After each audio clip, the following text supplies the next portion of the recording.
people follow you, man? Here we are, My live. dog is really the only one who follows me. That's pretty sweet. Yeah, Awesome. To follow you anywhere? she follows me everywhere. She's my one true follower. Dang. But That's actually, this morning she was doing her own thing, and I spent 45 minutes walking around my neighborhood looking for her. She's definitely in charge. you follow her around then. I follow her. Yeah, most of the time I follow her. That's funny. We have 10,000 followers between our Facebook and our Instagram. Nice. And You're I don't supposed to know. be I think looking for questions too as we're talking. They should be typing in questions. I'm not very active on the old Facebook, so it's going to be hard. We'll see. I don't know See if what we get. I don't know if this is going to make it into the people's places or not. We'll see. But it will record this, and this will exist here, or no? Yeah, we can record it and send it out. So let's go ahead, Scotty. Okay. Let's go ahead and start it off. I mean, you're the one putting on this amazing event, and we're just here to put up a dome. Yeah. So let's dive right into it. Or is Steven going to join us, or Thatcher? They said Thatcher was driving with some bad service, but Steven should join us. He said in a minute, but we can go ahead and start whenever you'd like. Okay. Well, yeah, let's get going, and then Stephen will join us. So this is also Stephen from the World Hemp Alliance. So yeah, thanks for joining us, and thanks for doing so much work and pulling this together. It was really sweet. We were chilling at a house in Park City, and we got wrapping, and next thing I knew, it was like 4 o'clock in the morning, and we had like reinvented all kinds of new things, and it's a really fun discussion. And you were talking about hemp, and I was talking about toilets, and somewhere along the way, I was like, "Do you want to come to Building Man and help us build a hempcrete dome?" Which is something that I've seen it bouncing around here in Utah over the years, and I've spoken about it with several people. And the feedback that everyone it's like, "Oh, it's so hard and it doesn't really work." And I was like, I think you just need the right people who know how to do it. There's a technique to this. And so I'm really excited to talk to you. And you've got a decade on this with these guys, and Steven, who's got another decade on it, who've been working on it. So I'm really excited to bring this expertise with people who've kind of figured this thing out, because it is so cool. And before we get into it, I just want to let everyone know how awesome it is that we're going to use hemp from our neighbor, who's actually right next door to us at the Jank Star. We're literally going to drive up the road, load up a truck of hemp, drive it down, and make a structure out of it. It's just such a cool thing that this thing really just kind of fell together in such a beautiful way. And so anyway, thank you for putting in all the time and energy and pushing your buttons, and all of a sudden getting all these amazing people just jumped on board. So I'll ask you to start out with, how did you get into hemp? What are your roots in it, and why are you excited about it, and what is this to you? Thanks, Scotty. And we got Thatcher here too, and I'll have him say why he got into hemp. Thatcher Mickelson out of Vermont. But yeah, I got into hemp about 11 years ago when I got into sustainability. And I was looking, I did kind of discover a lot of the world's problems and our wasteful ways. And I said, what's the solution? And I discovered regenerative agriculture. And regen ag is still, I believe, one of the top ways we can help heal our planet and heal ourselves, have healthy food at the same time. And along that route, I discovered hemp, and I realized that we weren't told anything about hemp. They made it illegal back in the 30s, and it stayed that way for until just a couple of years ago. So I was blown away by all the things hemp could do, and everything you can make out of hemp, how it could heal you, how it could heal the planet. And so I just been passionate about the space for 10 years now, connecting with some of the top leaders in the space, building this World Hemp Alliance, and everyone that we accumulated as allies over the years are this is part of their life's work. They didn't get in this because of a green rush or a fad or CBD. This is their life's work. So just excited to help move the needle forward and bring the right people together. Cool. And how about you, Thatcher? When did you get into hemp, and what is it about hemp that you love? Hey guys, I apologize. I'm driving, so I'm going to keep my eyes on the road and do my best to communicate clearly here the story. He won't pierce you with those pearly blues. I'm doing my eyes are green. Dang it!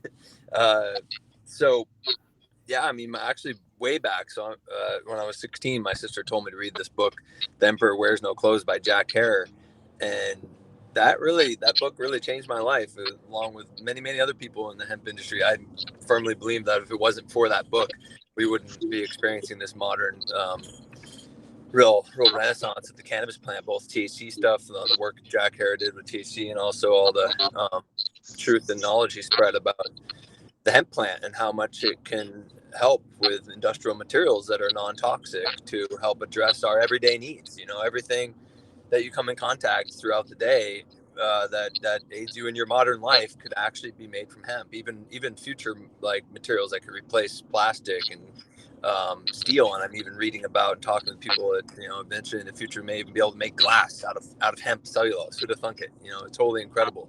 But it's an exciting space to be in right now. There's a lot of really smart people in it, and it's really exciting to see serious people starting to take hemp seriously instead of all these years of like saying, "Hey, a bunch of hippies," So it is, but at the same time, it's still important to do fun experimental things like this dome to make a statement or make a point, and that's what I'm really excited about with this hemp dome project. But yeah, that's how I got into hemp. I've told many thousands of people about hemp over the years, especially with being the founder of Eat More Hemp and sharing the knowledge about how healing hemp foods are and CBD is. And now we're looking to do the same thing with Build More Hemp, right? I like that. Build more hemp. No, and I can attest to that. Thatcher's talked to thousands and thousands of people personally about the hemp plant. He's a walking billboard for the hemp industry. The whole industry should thank him. We got to thank each other. Yeah, we're all in this together, and there's a lot of work ahead of us, but it's going to be it's going to be a wild ride in the next coming years. So I'm curious, I don't know if you guys noticed this, or maybe you can shed some light on this, but I don't know, maybe 10 years ago, there was a big surge in the hemp industry. There was hemp shops popping up. There was a lot of hemp clothing cruising around. You'd see hemp clothing at the music festivals, and I don't know, it just seemed like there was like a big surge. And it was, I remember in like 2008, 2009, thinking, oh, this is so cool. The hemp is making its like big debut here. And then it sort of just disappeared for a while. And now it seems to maybe be coming back. And there was like this push around CBD and everyone was growing hemp. And now there's like some weird thing going on with hemp. Can you guys does that make any sense? Or am I just... No, yeah, it's very interesting to see the space kind of evolve, from when I first discovered hemp, 10, 11 years ago, the amount of people that every time you told someone about hemp, they would say, "Oh, can you smoke it?" That was the first question. And so it's part of the propaganda of not people knowing what hemp can do and what its abilities are. And then part of it was just the legal. I mean, Colorado was the first legal state, I think, in 2014 to grow hemp, 2013. And it just became federally legal 3 years ago now, end of 2018, started 2019. So it's in its infancy stage, and the processing is not set up anywhere in the country. And in most parts of the world, there's some European countries and in Canada and China, but there was only 40 countries that were allowed to grow hemp in the world prior to 2019. So we're just in the infancy stage, and most people don't know about it. So we're here to help tell people about it and help integrate hemp into everything: plastics, fuel, paper, clothing, building materials. So this will be this would be a great demonstration at Building Man, what we can do and how people can take direct action themselves in the hemp industry, to build and grow your own home. Yeah. Yeah, it really is interesting to see all of the things that you can make out of hemp. And I don't think we have to go too deep into why hemp isn't more readily available.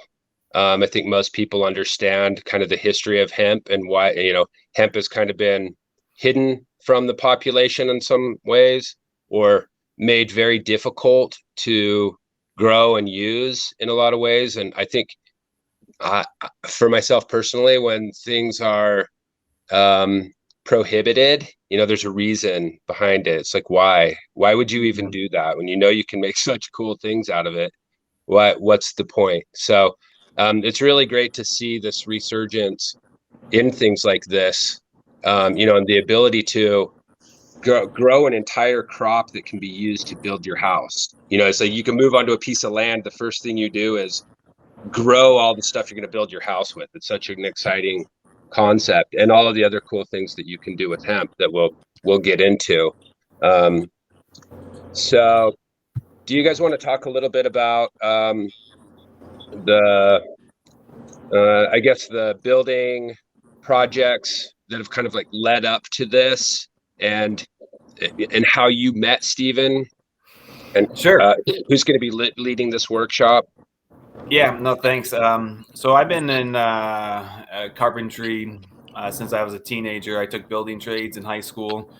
We built 2 houses from the ground up, and then I went to work in the carpenters trades and carpenters union for a little bit, and rehab some of my own houses. So I've always had a passion for working with my hands and building stuff. And around 11 years ago, I got into sustainable housing and sustainable living, and I recognize domes as one of the strongest structures in nature. They'll last like 1,000 years. They're good at hurricanes and earthquakes, and they're relatively easy to build. And so when I always wanted to do a dome for my own house, and I haven't seen any hemp domes out there that are made completely out of hemp. And so I met Stephen Clark, who's going to be leading the workshop with Heaven Grown and Growing for Them.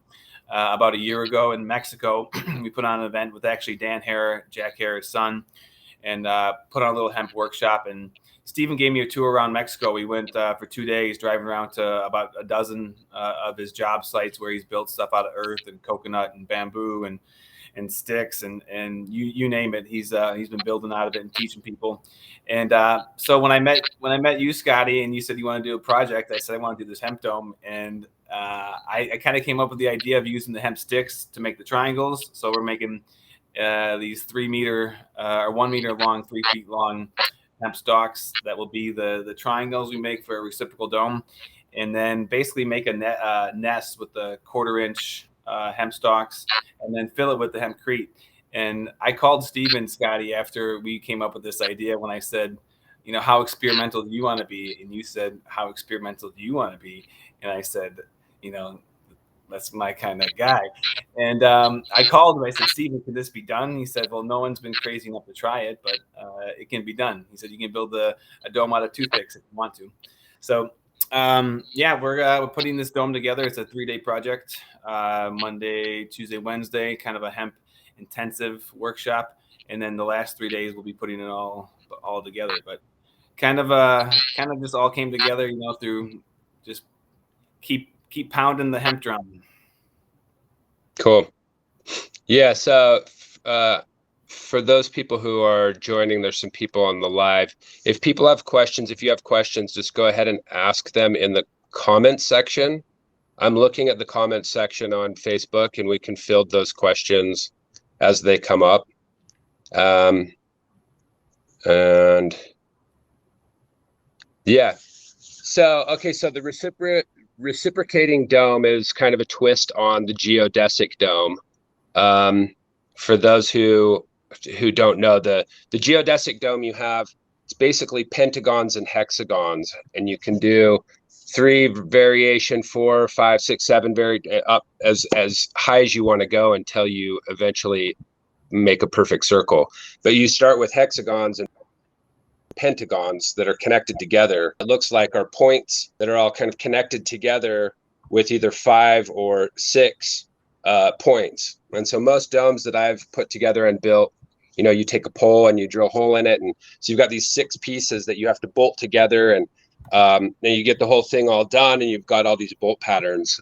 In this scenario, because we're going to be using the hemp stalks, there's nowhere to bolt through these things, so you can't really do that type of dome. So basically, what we're going to be looking at is making these triangles that sort of overlap each other, and then we're going to tie them together with hemp rope, and then those triangles all connect to each other in the form of a dome. So I'm really excited to see that. It's going to be a beautiful structure just in itself, just with the hemp stalks tied together.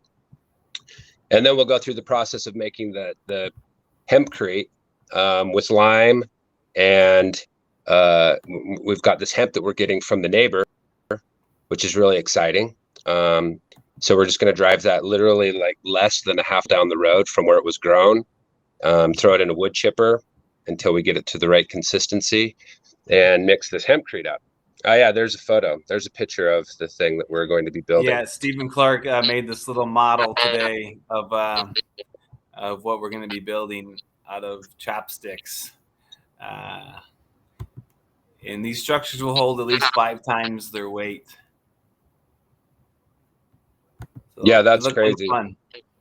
Yeah, that's really cool. Okay, so you see the first 3 days we're gonna have the base ready to go, so we can just start building this thing. But the first day we're gonna spend some time doing like playing around with the hemp. Yeah, the first day we're going to be cutting all the stalks. We have 700 hemp stalks coming from our friends at the U.S. Hemp brokerage, bringing them down from the Grand Junction, or the Palisades actually. So we'll chop off the smaller branches, and then we need at least 300 straight ones out of the 700 of the stalks. So the first day we'll be preparing all the stalks, and then getting hempcrete kind of overall workshop. So you learn how to work with it, you learn how to mix it, you learn how to do it, and then we're going to be preparing the dome. And then day 2, we're going to be making all the triangles from the sticks, and then people will also be chopping up the wood, the hemp stalks from your neighbor for the herd. And that's day 2. And then day 3, we'll start putting it, if everything goes right in the first 2 days, we'll start putting everything together, and then look to finish it all through the weekend. Right. So the reason we're shipping these hemp stalks in versus using my neighbors, that hemp that they're growing is a CBD, and so they basically grow it into like a bush, and it grows really fast in a big fat wide bush with about a 1-inch stalk. So it's not much of a stalk versus the stuff that we're getting. Did you tell me that you had access to like the largest, like the winner?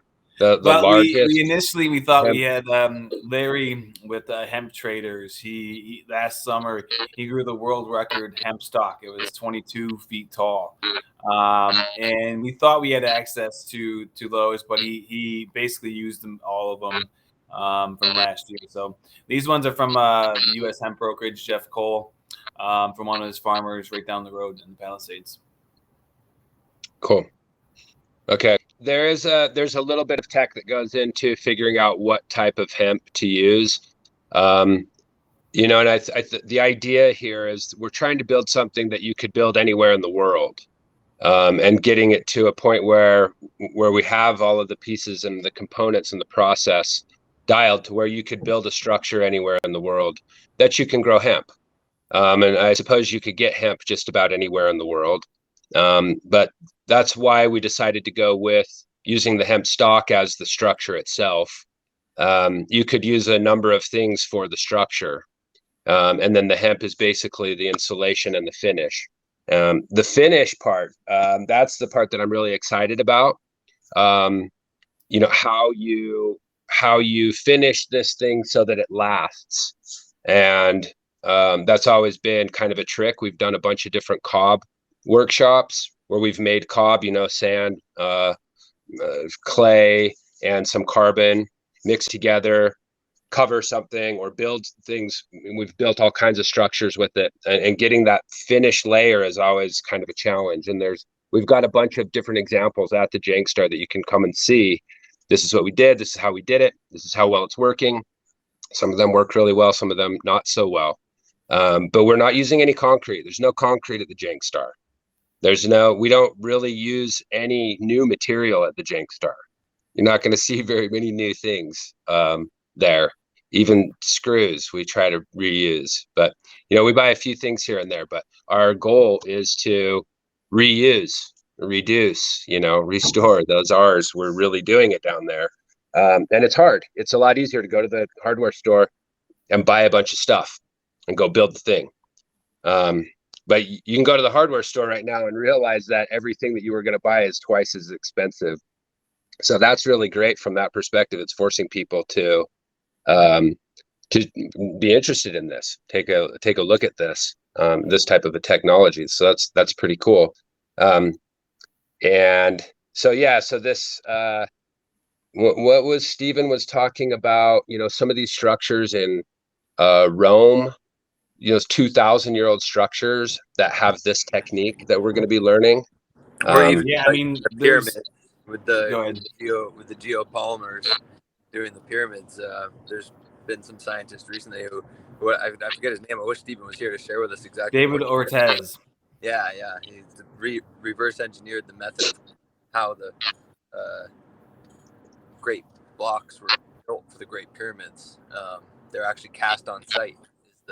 Is the theory, and what he's actually technically proven scientifically with basically replicating the exact same material that makes up those rocks that make up pyramids. So we're going to be implementing practices like that, making geopolymers with hemp.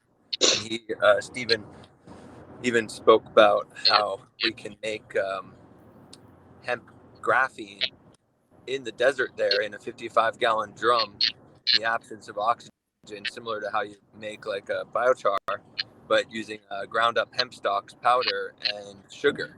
And then you take that resulting slurry and you mix it with a high sand, and it turns it into like a ceramic coating that you can put on the outside. But even if we didn't go that far, even if we just made like a good quality lime mortar with the special binder that Stephen Clark's bringing from Mexico, that binds that lime powder really strong and binds with the hemp. What's so cool with hempcrete over time is that the hemp material, the cellulosic hemp material that's coming from the hemp hurd, which is the woody pulp of the hemp stalk, over time that fossilizes. That hemp hurd, that hemp woody material that we're mixing with the limestone powder and the binder and the water, over time the limestone actually works its way into that woody hurd and turns it into stone. So over time, that entire hempcrete wall will continue to sequester carbon even after you build it. So you're sequestering carbon when you grow the plant, then you harvest it, and then you lock that carbon that's in the plant material into the structure. But then it continues to sequester carbon for another few years as the material completely sets up and fossilizes, which is pretty fascinating. It's fun to read about that in the book Hempcrete by Steve Allen. I took first Hempcrete workshop from Steve Allen. He's from Ireland. He's the founder of the International Hemp Builders Association, and he taught the first Hempcrete workshop in the United States back.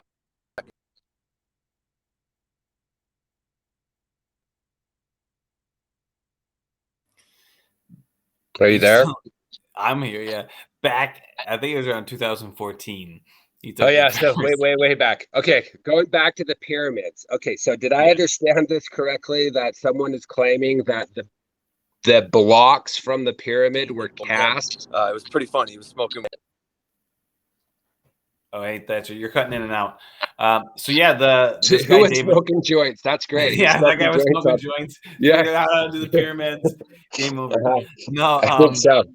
So no, he discovered the formula. This guy David Ortiz, he's a geologist studying the pyramids, and he wanted to know how they built such solid blocks that lasted so long and didn't break. And he was studying the materials, and he came up with his own formula. And he was using burnt rice husk, the biochar that Thatcher was mentioning, that's what they used at the time. And through this mix that he discovered, it's the same strength as the pyramids. You got to test it at one of the top labs. Yeah, I'm sure a That's joint a was huge involved. that's a huge cast, but that doesn't explain the quarry where the blocks came from. Well, they still needed the raw material. I don't know. I'm not. Don't ask me the The raw specifics. material meaning what they're gonna mix in. I mean, why would you cut blocks from 500 miles away, float them down the Nile to the spot, then crush them up and then cast them into blocks? I don't know. I didn't. This isn't my story, man. Don't. No, they Okay. did it with sand. They did it with sand on site, Stephen. It's made with sand. That's what Steven's saying. They did it with sand. Yeah, it's Okay. mixed with it. Okay. And they say it was burnt rice husk, but really I think it was hemp. I mean, there's hieroglyphics with the cannabis plant growing out of the top of their heads, you know. So I think they were using cannabis to power the whole thing, to be honest. Pyramids were made out of cast hemp. Okay. We'll throw that into the I mix. think it was really made from aliens, to be honest with you. I think if you want to go down that route. Well, yeah, the aliens brought the hemp. I'll talk to Graham next time I see him. I'll ask him what he thinks about that. Graham Hancock, I think he could weigh in on that. That would be an interesting one to throw into the mix. You ever been to Sago Canyon, Scotty? I have, yeah. It's right up the road. Yeah, I've camped out there a couple times myself. Yeah, it's a pretty magical place. That's literally like 30 minutes from the Jank Star. Yeah. Yeah. Yeah, there's some barrier Indian petroglyphs on the wall that are they say they're some of the oldest petroglyphs in the United States are right up the canyon. Really? I didn't know that. Yeah, those crazy like ones aliens. with the guys with the big eyes with the antenna, and there's like a rocket ship, and they got like the stringy weird arms, and they're like weird stringy chest. Yeah, great alien. Yeah. Yeah, there was something going on in that canyon. Let's trigger the aliens to come down and party with us at the Jank Star. I mean, that's a very common story. You'd be surprised how many people have.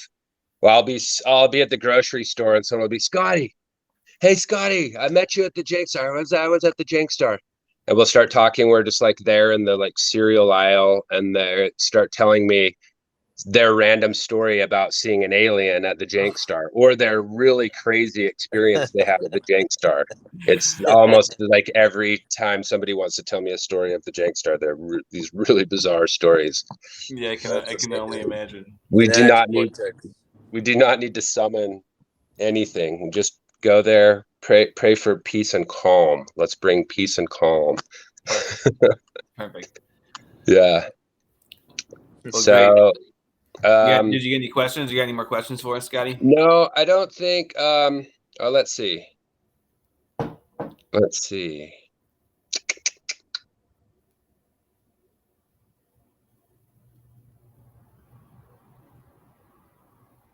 Okay, so where do you buy hemp? To make hempcrete, like where is the spot? Where could people go to buy hempcrete or buy hemp to make the hempcrete? So there's a few processors coming online right now. There's one up in northern Montana that ships nationwide, the bales of hemp hurd that are ready to be mixed. If you're doing a long-term, high-end, full-time residence like a fancy house, you want it cleaned hemp, low dust, count and low long fiber count, just clean hurd basically. So that's what that company IND Hemp out of Montana is doing, is cleaning the herd and then baling it up and shipping it in 40-pound bales. It's sold oftentimes right now. It's mostly being sold as like animal bedding, or like it's very popular for animal bedding. It's like the best type of animal bedding for horses, chickens, any kind of livestock. And it's basically the same material that's used for that is used for the hempcrete building. And then when it comes to the binders, it's always limestone, but the best types of binders are these types of European slacked limes that have been processed in a specific way, but so that they have a stronger setup when they bind with the binder. But there's with these new binders like Stephen Clark has developed with the volcanic materials, there's so many minerals and stuff in there that he's able to get a good quality result with just regular limestone powder. So that's exciting. It's going to be the first time I've experienced making hempcrete in that way, but he does know what he's doing. He's done a lot of it, so it does work. I just haven't seen it with my own eyes. It's gonna be cool. But yeah, there's places to buy it online. There's actually multiple purveyors. If you just Google it, you'll find many websites that are selling processed hemp. And moving forward, there'll be more and more processors coming online because it's booming. Yeah, I look forward to the day when I can go to Home Depot and buy a bag of like ready mix hemp. Yeah, dude, let's make it happen. Okay. No, it's part of the process. U.S. Hemp Brokerage, at ushempbrokerage.com, you can find hemp there too. And then there's a couple others, like you said, but you can expect to pay around $1 a pound typically for herd. So instead of buying it, just grow it. It's way cheaper to grow it. You can grow an acre of hemp for under $800, and you can build an entire house. So it costs probably 10 times more to buy the material yourself. Probably a lot more. Or do what we're doing and go hit up one of these hemp farms, these CBD farms, because they basically take the hemp plant, they run it through their combine, and they strip off all the buds and the leaves, and they're left with all the other stuff that they don't want, which is actually what we want. And so they have a pile of this stuff that they're trying to get rid of, that you can make all kinds of things with. Maybe there's a market for it. Yeah, anyone watching too, any weed farms and hemp farms, most of them, they actually don't. Weed farms have to pay to discard their waste, and most hemp farmers, the industry for the CBD it's actually quite wasteful. Most farmers are either burying their hemp waste or are burning it, and both of them are toxic. Even when they bury it, they're not burying it to compost properly, so it releases a lot of methane. So. And that's majority of probably over 50% of hemp farmers in the States are doing burning or burying. So if you know any hemp farmers and you want some hemp waste, most of them will likely just give it to you because it's they need it off their property. Yeah, and it's a great way to sequester carbon. So yes, you do need a license to grow hemp. It's a really inexpensive and pretty easy license to get, I believe. I don't know how much the hemp license costs. It varies from state to state, but anywhere from a couple $100 to $1,500. It is state by state, but they are going to a national. Like a lot of states have decided to get rid of their hemp program. Like in Utah, they used to have a really complicated hemp program for the licensing and everything, but they completely scrapped it, and they just say, talk to the USDA, get your hemp license from the USDA to grow hemp in Utah, and that's how it's done now. Like if you go to the Utah state websites for the hemp license, it just redirects you to go and get your license directly from the USDA. So eventually it will be like just a standardized national thing, and then hopefully, further down the road, it'll just be like corn and soybeans where you don't have to get a license at all. You just grow it, Nice. Yeah. Hey, Stephen Clark just joined. Hey, we have some questions for you. Scotty was trying to punk you on the Egyptian mixture. He said they mined from the quarries 500 miles away and they shipped the rocks down the Nile to the destination, and that's what we were told on how they built the pyramids. I wasn't punking. I was just merely I was just drawing some attention. I've never heard this concept that the pyramids, that those blocks were cast. So I was curious what that doesn't explain where the blocks were quarried from, because in my mind's always blown that they pulled those ginormous blocks and floated them down the Nile up to where the pyramids are. Yeah, no, that's the idea. They weren't quarried; they were cast in place, right? Right, Clark? Yeah, correct, man. Even though you're punking me, man, but no, it's all good, man. Yeah, well, the two theories are, one, they were quarried there, but having quarried them there and having made the ramps for the pyramids, it would have been twice as hard to make those ramps, or like the scaffolding, if you want to call it, to take the blocks all the way up. So the other theory is that they were cast in place by the geopolymers. So this guy, Davidovit, he found all the elements, the natron salts, and all the things that you need, which they're not, I guess, the most friendly materials because they're very caustic. So making geopolymers, you have to use silicate glass and certain things which are not, they have a certain toxicity to it. But that's one theory, and it makes much more sense that they were actually cast in place, because that makes up for that there's no joints between the rocks, that they're placed so precisely one against the other that you would either have to have extreme laser technology, which we don't even have today, or they were cast on site. And it's not only in Egypt; it's in Peru, in a few different parts of the world. A lot of places. Yeah. So, anyways, we go by the geopolymer. We're gonna try that. Yeah, I'm excited to dive into these geopolymers and play around. We talked about Bill. I want to make this happen. So I want to build us a little oven down there where we can create these different polymers that you were talking about with the sugar, and creating like whatever we need to test these out. Because I want to see if we could create something like that at the Jank Star on this dome, that's going to last and the test of time. That would be amazing. So, but it's going to require us to build an oven. Yeah. An oven, or get some barrels, and we do like if we're doing compost, or not compost, biochar. Sorry. Mm-hmm. So Okay. we won't have the precision of an oven to reach, I guess, the temperatures that we're looking for. But as we're doing experiments, we've done certain trials on it, and it gives us good results. Obviously, it's not full-on lab results, but that's the whole idea about the workshop, that people come and learn, and they learn the basics of doing certain things like these binders. They learn more advanced things like the structures and the hempcrete, how to pour it and place it. But yeah, that's the idea, that we can do as many different mixes, binder mixes, how do you call it, geopolymers as well, and test them Yeah, out. I sent some cococrete out today too, Scotty. So Stephen will teach people how to build with cococrete as well, because hemp is a great material, but it's not the only material that we can use, in this earth repertoire.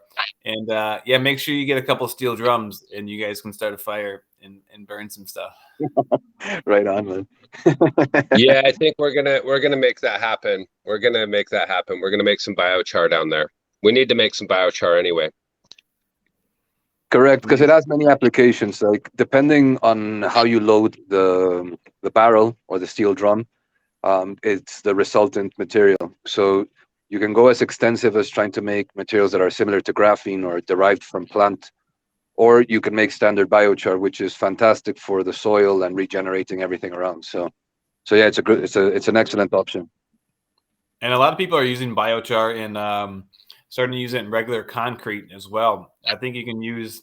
Someone told me like 40 to 60% supplement with biochar. Does that sound right, Stephen? Well, I've seen a lot of testing from very high loadings, like you say, 60 to 80%. We've done some testings as well from, I think the highest we've gone is 60%, and you get excellent results. The more loading you can put of the biochar, and it also depends what you made it from.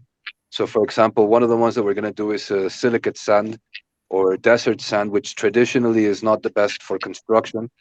But when you, I guess, transform it in the oven, the biochar that's resultant, or the coated sand that's resulted, it's fantastic for building. So you can use as little as 10, 20%, and you get a good increment of strength.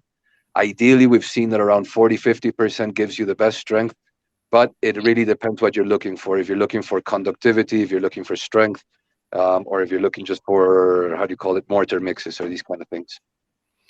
And that's something cool too, Scotty, as the space develops. We have some friends and some allies that are making hempcrete with graphene inside the mix. And so your hemp walls and your hempcrete will be your battery storage as well. So you can have your house and your battery is the same thing. Okay. Correct. Not only that, the kinetic movement of the building eventually, the building itself will actually be an energy generation device, not just a storage device. But buildings of the future made out of hemp that are high tech with circuitry will actually produce and store their own electricity. And process their own waste and produce their own food. And you can also filter the water because the carbons or high surface carbons have the option of capturing heavy metals. And so if you have a standard water filter with like the silicate sands, the gravels, you can even put plants, depends how extensive you want to go. But in one of the final filterings, you put these high surface area carbons, you can really filter the water to 99%. It's similar to like there's a device called Lifesaver, which is made out of graphene membranes.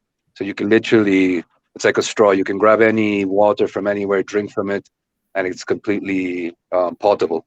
So that's also the advantage of this, that you can not only make your battery system, you can make your house, you can make different biocomposites, your furniture, the kitchen parts, and you can make the water filters. So and all this that you can do with hemp, you can also use similar plants like coconut, bamboo, agave. So depending on the region that you're in, eventually, if it's very barren, you can start making biochars to get better soil, so you could eventually grow hemp. But in the meantime, you can use certain biomass that's around and start making your water filter or start making the batteries. And there's also another very interesting application with biochars in hempcrete, because you can not only can you make them conductive, but as they have a resistance, you can actually use them as pavers to heat off the snow.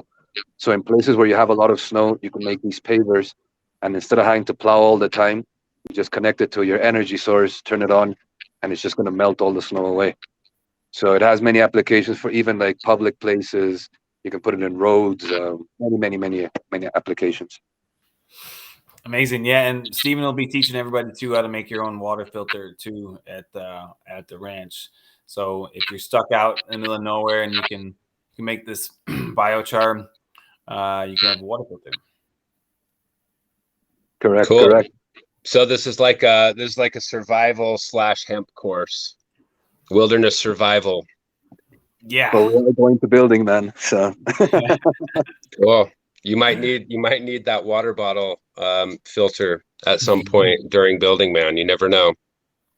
Exactly. Stephen, I think, could survive anywhere. Well, we try to. So there's a couple questions here. Someone asked if anyone knows if plasma plants still exist. I don't know what that is. Sounds like it's from Star Wars. Plasma plant, like a plant. Like there's the plasma generators, like for soldering, and it's basically just extreme high temperature. But I'm not exactly sure what they're meaning or what application they're I think asking they might be punking us. Yeah, maybe it was just a made-up plant. They're mocking us because hemp can do so much. They're like, have you heard the plasma plant before? He says it's a plant that assimilates all matter into electricity. Like an actual plant, like that grows in nature. No, I think this is a power plant. It's some like sort a of a power generator. plant. Okay. Yeah, there's been a lot of people doing advancements into plasma generators and into how they call it, cold fusion, and Yeah, I think they're talking about thermal depolymerization. You ever heard of thermal depolymerization? So you got like turn plastics and all waste back into like neat oil with a plasma gun under thermal depolymerization. That might be what they're getting at, but it's totally off topic from that. Oh yeah, basically with plasma you can even produce graphene as well. That's how it's related. Yeah, you can make it off how do you call it? Literally, it's just a plasma generator, which it's you connect it to a soldering device and create extremely high voltage inside like a vacuum tube, and that high voltage will just basically carbonize everything. It could depolymerize. You could basically, depending on the temperature that you go at, depolymerization happens at like 180 to like 400 degrees, depending on the polymer. and then minerals go much higher. Silicates go really high. So yeah, I guess they're referring to that, but we won't be doing that process in particular, the plasma plant generation, but Yeah. it's something similar with the barrel. I will definitely have my plasma cutter there, and we are Oh, probably going to cut some holes into a barrel and weld some things to a barrel so that we can make biochar and other cool things with this hemp and see what we can come up with. So we're going to get our little science lab on for sure. We might not be able to make a plasma plant, but we're going to get close to that. exactly, man. Cool. You got any more questions, Scotty? Can hemp assimilate radiation from the ground? Yeah. That is a fantastic question, and the answer, like I say, would be yes. The main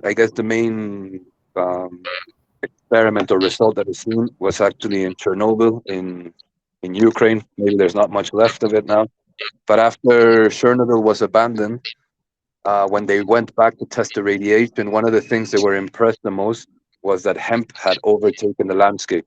And as it's a very old traditional agricultural crop from Ukraine, Russia, Lithuania, all that area, it seems that hemp dominated the ecosystem.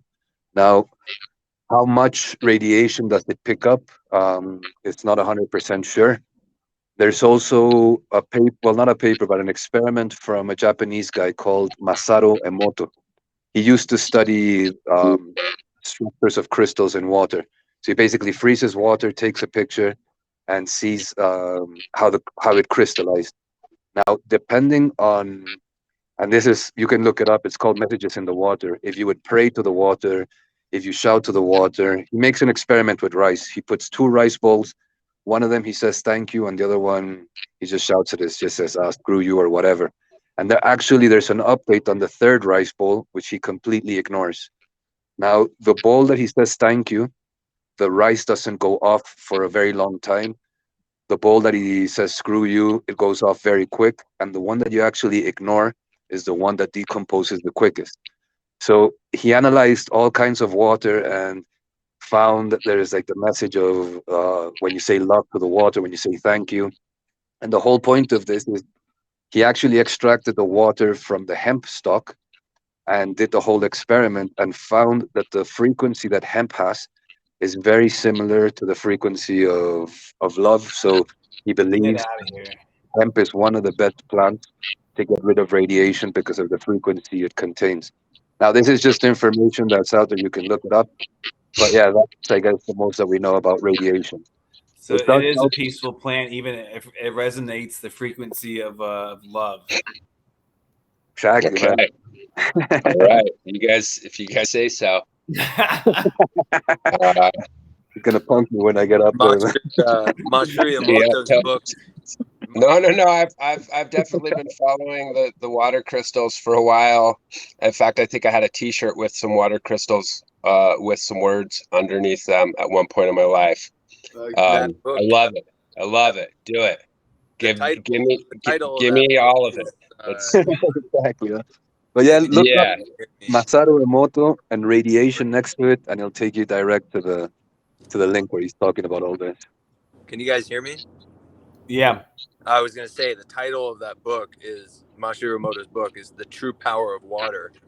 And my friend WHA Building Man actually worked with him at the University of Tokyo when he was writing that book. It's pretty interesting. But in Japan, actually, they pray around their holding hands. Thousands of people will gather and hold hands around their city municipal water reservoirs and pray peacefully to improve the quality of the water, and actually is scientifically proven. Like they'll test it like they have to anyway. Municipal water reservoirs tested daily, right? But they test it before and after, and it's a noticeable difference in the quality and the health of the water just from the positive human intention and like collective energy. We're gonna bless the water there, Scotty, and bless the dome. It's gonna be such a loving place when we're done with it. I'm down. We've got Yeah. crystals buried all over that place. We've got so many witchy men and women down there. It's great. I love all aspects of human consciousness and the things that we can come up with. And you know, I'm not going to say it is. I'm not going to say it isn't. I don't think anybody really knows. But I have a Geiger counter on the front of the flying saucer. You know, I think the best way to test this theory is to grow some hemp and see if we can find some radiation with the Geiger counter. You know? Oh shit! Man. Right on, man. First, we need to make sure that there's radiation there. Oh, there's radiation there. We know that there's radiation. Yeah, isn't that where they tested all the atomic bombs? Yeah, that's where that's where they shot them from. Actually, they shot the bombs from Green River out to White Sands. The missiles actually left from the Air Force Base in Green River. Oh wow! So we didn't get the gnarly explosions, but there's uranium mines all over down there. There's one right up the canyon. I can take you to it. We can just go hop in there, and yeah, you can feel the power. Amazing. Yeah. I like feeling the power. Great idea. But yeah, Scotty, I'm gonna have to get going soon. I gotta get some dinner for the fam. But, okay. Well, I'm looking forward to getting you guys out here next week. I'm actually headed down there right now. So we're gonna go. I'm meeting with the crew, and we're gonna go start getting ready, getting the space ready for you guys, pulling some rocks and some foundations together. And I really appreciate you guys taking the time to hop on here and to come out to Utah, coming all the way up from Mexico to come to this event. People are really excited. People are coming from all over. We've sold a bunch of tickets to this. Right now, everyone's asking me about volunteering. If you're looking at volunteering for this course, I'm sorry, those volunteer positions are full to the brim. But if you want to come and learn this amazing technology, come to the Jank Star. It's like, you're going to buy a $150 ticket to come to Building Man, and it's another $150 to learn this for a 3-day course. It's a really good deal. You're never going to find a $150 hempcrete course anywhere on the planet. Guarantee you. Yeah. I saw one, Scotty. It was like a 3-day course for like $800, and you sat in a building and you worked in like a controlled area and built like simple shit. So this is a pretty good course. I'm pretty happy. Yeah, no, this is the real deal, and people will be able to come and see all kinds of other cool technologies that we have at the Jank Star. Composting toilets. We've got a water catchment system. We have a bunch of cob structures. We have a straw bale structure. So people will be able to come and really see, we're running this whole event off of solar power. They'll be able to see working solar systems and ask questions about these solar systems. And so it's not just the hempcrete that's really interesting. We're trying all kinds of stuff down there. So it's a good time. There's going to be a lot going on. There's a lot of workshops, yoga and sound healing and breath work. And, of course, there's the river and the beach, and people are going to be playing in the water and hanging out at the beach. And it's a good time. And don't forget the music. I think there's going to be some music afterwards or something. So yeah, it's going to be fun. So anyway, thank you guys. Thanks for your time. We'll let you go, and we'll see you all down in the desert. Awesome. Thank you very much, man. Hope to see you very soon, man. Okay. See you guys. Take it easy.